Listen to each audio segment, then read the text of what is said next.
Surah 54, Al-Qamar. The moon. Ayat 1. The hour of the revolution, about which they have been warned for a long time, is just around. The power and might of these opposing Arabs will come to an end, and their flag, carrying the insignia of the moon, will be torn to pieces. Ayat 2. Many of the signs of the coming revolution have appeared before them, but because of their rebellious attitude, they do not seriously ponder over them. Instead, they turn away saying, "These are the same old fables that we had been hearing for a long time." Ayat 3. They contradict everything concerning this revolution and continue to follow their own selfish interests. And when this is emphasized to them, they ask you to bring forth the doom about which they have been threatened. Do they not know that the consequences of deeds appear at their appropriate time? Ayat 4-5. During this period of respite, there is only one way in which they can be convinced about the impending doom, and that is to recall historical evidence. It is for this purpose that many episodes of earlier generations have been mentioned to them, and if they gave serious consideration to every episode, it would penetrate deep into their heart and prevent them from following the wrong path. However, these intellectual discussions were of no use to them. They did not take advantage of any warnings, and their situation has now reached this stage. Ayat 6. Hence forget them. Their judgment will be announced on the day when a loud voice will call them, as prisoners of war. Ayat 7-8. Upon hearing this call, they will come out of their abodes like a swarm of locusts that was earlier scattered and left behind. They will hasten forward to the caller with their gazes cast down like criminals. People who always refuse to recognize this eventuality will accept that day to be an awful calamitous day. Ayat 9. However, this is nothing. They are doing exactly the same as earlier generations have done. For instance, when Noah warned his people about the destructive results of their erroneous deeds, they belied him and called him a liar and a madman. He was often thrown out of their gatherings with contempt. Ayat 10. Whereupon he called to his Rabb and prayed, "These people have overwhelmed me.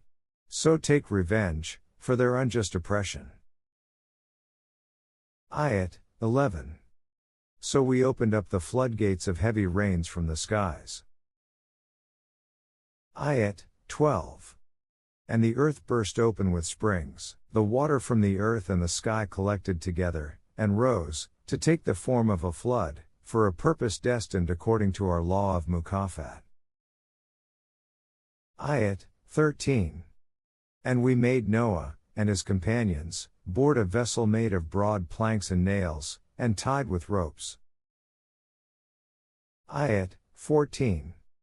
And in this mighty flood, it sailed under our supervision, so they remained safe while their opponents drowned. This was the outcome of their refusal to accept Noah's suggestion, when he warned them about the impending flood. People laughed at him while he was making a boat. People who do not take safety measures despite seeing the oncoming catastrophe are bound to get destroyed. Ayat 15-16.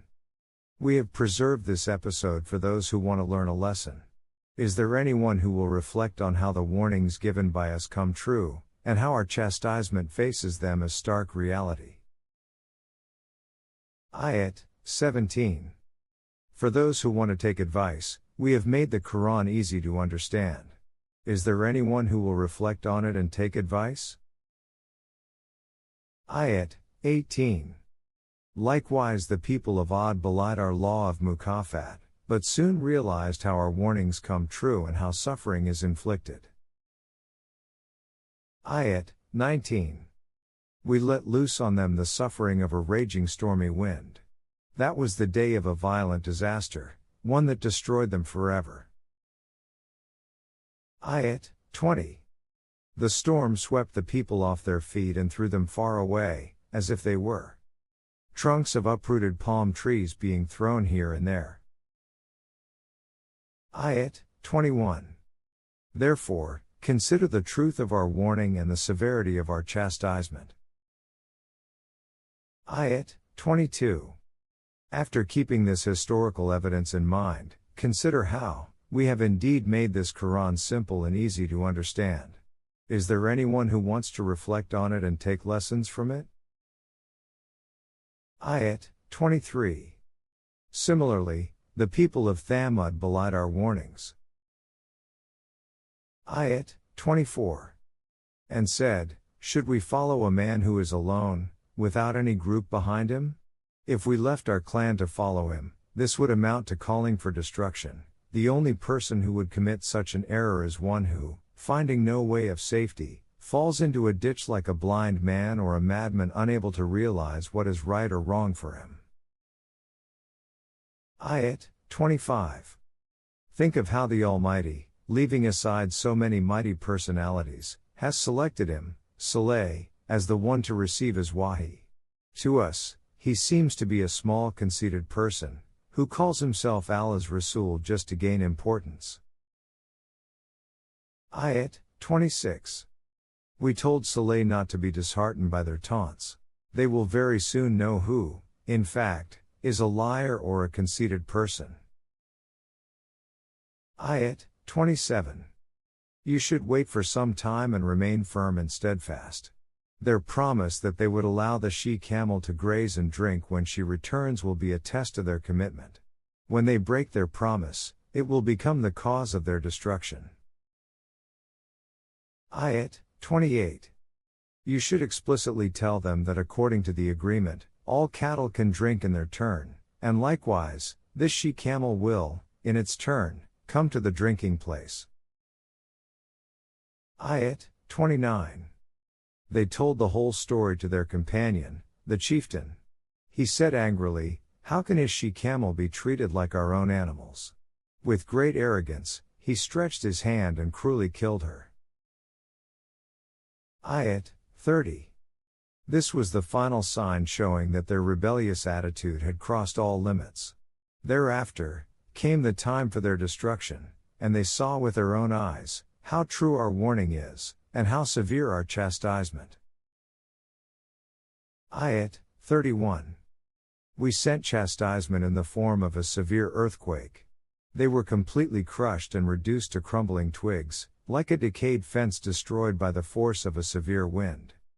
The fence safeguards crops, but when it becomes too weak to withstand the wind, how can it protect others? Nations that adopt a rebellious course may appear strong. However, they are all unstable on the inside and thus cannot withstand the jolt of even one unfavorable circumstance. Ayat 32. By narrating this historical evidence, we have made the Quran simple and easy to understand. Therefore, is there anyone who, after pondering over this, will not take advantage of it and direct his life on to the right course? Ayat 33. Likewise, the people of Lot belied our messengers who cautioned them about their erroneous way of life. Ayat 34. We sent on them a violent storm of volcanic stones that left no one alive, except Lot and his companions whom we had rescued from there early in the morning. Ayat 35. This was a favor from us, to Lot and his companions. But the favor was not granted to them easily. It was the outcome of their accepting the truth and acknowledging our guidance with gratitude. Whoever takes this course of action receives a similar reward and remains safe from calamities. Ayat 36. Lot had warned his people time and again to remain conscious of the divine law of mukafat, but they ignored it as an empty threat. On the contrary, they argued with him.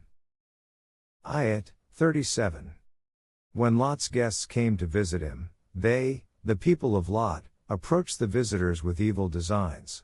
They were, in fact, crazed by their lust, and were not ready to listen to anything that Lot said. Hence we told them, now get ready to taste the results of your misdeeds and see for yourselves the doom which you were cautioned about and which you thought was a mere lie.